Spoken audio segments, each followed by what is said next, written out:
Hi ಸ್ನೇಹಿತರೆ, welcome back our job alerting Kannada YouTube ಚಾನಲ್ಗೆ. ಸ್ನೇಹಿತರೆ, ಕರ್ನಾಟಕ ಪೋಸ್ಟ್ ಇಲಾಖೆಯಲ್ಲಿ ಖಾಲಿದ್ದ 44,000ಕ್ಕಿಂತ ಹೆಚ್ಚಿನ ಹುದ್ದೆಗಳಿಗೆ ಸಂಬಂಧಿಸಿದಂತೆ ಇವತ್ತು ಬೆಳಗ್ಗೆ 12 ಗಂಟೆಗೆ ನಿಮ್ಮದು ರಿಸಲ್ಟನ್ನು ಅನೌನ್ಸ್ ಮಾಡಿದ್ದಾರೆ.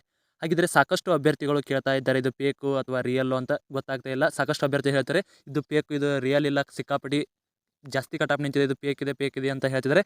ಸ್ನೇಹಿತರೆ, ಈ ವಿಡಿಯೋದಲ್ಲಿ ಸಂಪೂರ್ಣವಾಗಿ ತಿಳಿಸ್ತೀನಿ ನೋಡಿ, ಇದು ಫೇಕ್ ಇದೆ ಅಥವಾ ರಿಯಲ್ ಇದೆ. ನೀವೇನಾದರೂ ಮೊದಲ ಬಾರಿಗೆ ನಮ್ಮ ವಿಡಿಯೋ ನೋಡ್ತಾ ತಪ್ಪದೆ ಒಂದು ಲೈಕ್ ಮಾಡಿ, ಇದೇ ರೀತಿ ಕಂಟಿನ್ಯೂಸ್ ಅಪ್ಡೇಟ್ಗಾಗಿ ನಮ್ಮ ಚಾನಲ್ನ ಸಬ್ಸ್ಕ್ರೈಬ್ ಮಾಡಿಕೊಳ್ಳಿ.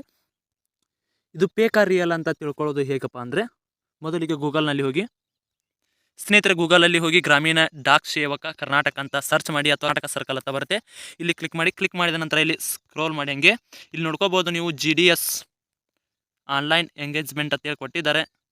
ಇಲ್ಲಿದೆ ನೋಡಿ ಸ್ನೇಹಿತರೆ, ಇದು ಬಂದು ನಿಮ್ಮದು ಕಟಾಪ್ ಲಿಸ್ಟನ್ನ ಆಗಿರ್ತದೆ. ಅಂದ್ರೆ ಮೊದಲನೇ ಕಟಾಪ್ ಲಿಸ್ಟ್ ಆಗಿರ್ತದೆ. ಮೊದಲನೇ ಕಟಾಪ್ ಲಿಸ್ಟ್ ಯಾವ ರೀತಿ ಡೌನ್ಲೋಡ್ ಮಾಡ್ಕೋದು ತೋರಿಸ್ತೇನೆ. ಇದು ರಿಯಲ್ ಅಥವಾ ಫೇಕ್ ಅಂತೇಳಿ ನಿಮಗೆ ಇಲ್ಲೇ ಗೊತ್ತಾಗ್ತದೆ.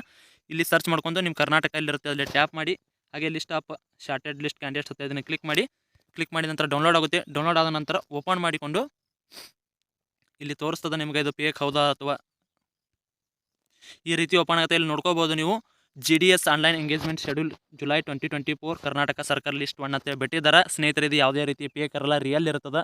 ಸಾಕಷ್ಟು ಅಭ್ಯರ್ಥಿಗಳು 2023 ಐತಿದೆ ಇದನ್ನು ಎಡಿಟ್ ಮಾಡಿ ಬಿಟ್ಟಿದ್ದೀರಿ ನೀವು ಅಂತ ಹೇಳ್ತಾರೆ. ಆದರೆ ಇದು ಯಾವುದೇ ರೀತಿ ಫೇಕ್ ಅಲ್ಲ, ಒರಿಜಿನಲ್. ಅಂದ್ರೆ ಅಫಿಷಿಯಲ್ ಪೋಸ್ಟ್ ಆಫೀಸ್ ಇಂದ ಬಂದ ಲಿಸ್ಟ್ ಆಗಿರ್ತದೆ. ಇಲ್ಲಿ ನೋಡ್ಕೋಬೋದು ನೀವು ಬಾಗಲಕೋಟು. ಯಾಕಂದ್ರೆ ಸಾಕಷ್ಟು ಅಭ್ಯರ್ಥಿಗಳು ಎದಕ್ಕಪ್ಪ ಈ ರೀತಿ ಹೇಳ್ತಂದ್ರೆ, ಸಾಕಷ್ಟು ಅಭ್ಯರ್ಥಿಗಳು 100% ಆದವರು ಈ ಹುದ್ದೆಗಳಿಗೆ ಸೆಲೆಕ್ಟ್ ಆಗಿದ್ದಾರೆ. ಸ್ನೇಹಿತರೆ, ಆಲ್ಮೋಸ್ಟ್ ಇಲ್ಲಿ ಹೆಚ್ಚಿನ ಅಂಕಗಳು ಪಡೆದುಕೊಂಡವರು ಸೆಲೆಕ್ಟ್ ಆಗಿದ್ದಾರೆ. ಆದರೆ ಇಲ್ಲಿ ಸಾಕಷ್ಟು ಅಭ್ಯರ್ಥಿಗಳು ಫೇಕ್ ರಿಸಲ್ಟನ್ನು ಹಾಕಿ ಕೂಡ ಸೆಲೆಕ್ಟ್ ಆಗಿರ್ತಾರೆ. ಅದಕ್ಕೆ ಈ ಒಂದೇದು ಏನು ಬಿಟ್ಟಿದ್ದಾರೆ, ಒಂದೇ ಲಿಸ್ಟಲ್ಲಿ ಸಾಕಷ್ಟು ಅಭ್ಯರ್ಥಿಗಳು ಡಾಕ್ಯುಮೆಂಟ್ಸ್ ವೆರಿಫಿಕೇಷನಲ್ಲಿ ಫೇಲ್ ಆಗ್ತಾರೆ. ಅದಕ್ಕಾಗಿ ಎರಡನೇ ಲಿಸ್ಟ್ ಕೂಡ ಬರ್ತದೆ. ಆ ಲಿಸ್ಟ್ ಬರೋರಿಗೆ ಕಾಯಿರಿ. ಎರಡನೇ ಲಿಸ್ಟಲ್ಲಿ 85 ಅಥವಾ 89, 90 ಆದವರು ಕೂಡ ಸೆಲೆಕ್ಟ್ ಆಗಿರಿ. ಹಾಗೆ ಮೂರನೇ ಲಿಸ್ಟ್ ಬಿಡ್ತಾರೆ. ಈ ರೀತಿ ಕಂಟಿನ್ಯೂಸ್ ಲಿಸ್ಟನ್ನು ಬಿಡ್ತಾ ಹೋಗ್ತಾರೆ. ಈ ರೀತಿ ಯಾವುದೇ ರೀತಿ ಗೊಂದಲಕ್ಕೆ ಈಡಾಗೋಬೇಡಿ. ನಿಮ್ಗೆ ಏನಾದರೂ ಡೌಟ್ ಇದ್ದರೆ ಕರ್ನಾಟಕ ಇದ್ದರೆ ಅಫಿಷಿಯಲ್ ಪೋಸ್ಟ್ ಆಫೀಸ್ಲಿ ರಿಕ್ರೂಟ್ಮೆಂಟಲ್ಲಿ ಹೋಗಿ ನೀವು ಡೌನ್ಲೋಡ್ ಮಾಡೋಕ್ಕೆ ಆಗಾಳಿ ತೋರಿಸಿನಲ್ಲ, ಆ ರೀತಿ ಹೋಗಿ ನೀವು ಡೌನ್ಲೋಡ್ ಮಾಡಿಕೊಂಡು ನೋಡ್ಕೋಬೋದು. ಆದರೆ ಇಲ್ಲಿ ಡಾಕ್ಯುಮೆಂಟ್ಸ್ ವೆರಿಫಿಕೇಷನ್ಸ್ ತುಂಬ ಸ್ಟ್ರಿಕ್ ಆಗಿ ನಡೀತದೆ.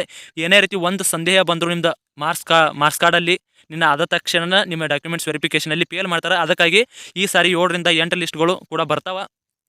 ಯಾವುದಕ್ಕೂ ಕಡಿಮೆ ಮಾರ್ಕ್ಸ್ ತೊಗೊಂಡವರು ಭಯಕ್ಕೆ ಈಡಾಗಬೇಡ್ರಿ. ಇನ್ನೂ ಸಾಕಷ್ಟು ಲಿಸ್ಟ್ಗಳು ಬರ್ತಾವೆ. ಇದೇ ಕೊನೆಯದಾಗಿರಲ್ಲ. ಡಾಕ್ಯುಮೆಂಟ್ಸ್ ವೆರಿಫಿಕೇಷನ್ ಭಾಳ ಸ್ಟ್ರಿಕ್ ಇರ್ತೈತಿ. ಯಾರು ಆತಂಕಕ್ಕೆ ಒಳಗಾಡಬೇಡಿ. ಇನ್ನೇನು 15ರಿಂದ 20 ದಿನಗಳ ನಂತರ ನಿಮ್ಮದು ಸೆಕೆಂಡ್ ಲಿಸ್ಟ್ ಬರ್ತದೆ. ಸೆಕೆಂಡ್ ಲಿಸ್ಟ್ ಬಿಟ್ಟ ನಂತರ ನಮ್ಮ ಟೆಲಿಗ್ರಾಮ್ ಗ್ರೂಪಲ್ಲಿ ತಿಳಿಸ್ತೀವಿ. ಅದಕ್ಕೆ ಆದಷ್ಟು ಟೆಲಿಗ್ರಾಮ್ ಗ್ರೂಪ್ಗೆ ಜಾಯ್ನ್ ಆಗಿ. ಟೆಲಿಗ್ರಾಮ್ ಗ್ರೂಪಿನ ಲಿಂಕ್ ಬಂದು ಡಿಸ್ಕ್ರಿಪ್ಷನ್ ಬಾಕ್ಸಲ್ಲಿ ಇರ್ತದೆ. ಇನ್ನೂ ಯಾರೆಲ್ಲ ಜಾಯ್ನ್ ಆಗಿಲ್ಲ ಹೋಗಿ ಜಾಯ್ನ್ ಆಗಿ. ಇನ್ನೇನು ಕೆಲವೇ ದಿನಗಳಲ್ಲಿ ನಾವು ಕೂಡ ಎರಡನೇ ಲಿಸ್ಟ್ನ ಎಕ್ಸ್ಪೆಕ್ಟೆಡ್ ಕಟಾಪ್ ಲಿಸ್ಟನ್ನು ಮಾಡ್ತೀವಿ. ಯಾಕಂದರೆ ಇದು ಸಾಕಷ್ಟು ಅಭ್ಯರ್ಥಿಗಳಿಗೆ ಗೊಂದಲ ಉಂಟು ಮಾಡೈತಿ. ಸ್ನೇಹಿತರೆ, ಇದಾಗಿತ್ತು ಇವತ್ತಿನ ವಿಡಿಯೋ. ಇದೇ ರೀತಿ ಕಂಟಿನ್ಯೂಸ್ ಅಪ್ಡೇಟ್ಗಾಗಿ ನಮ್ಮ ಚಾನಲ್ನ ಸಬ್ಸ್ಕ್ರೈಬ್ ಮಾಡಿಕೊಳ್ಳಿ.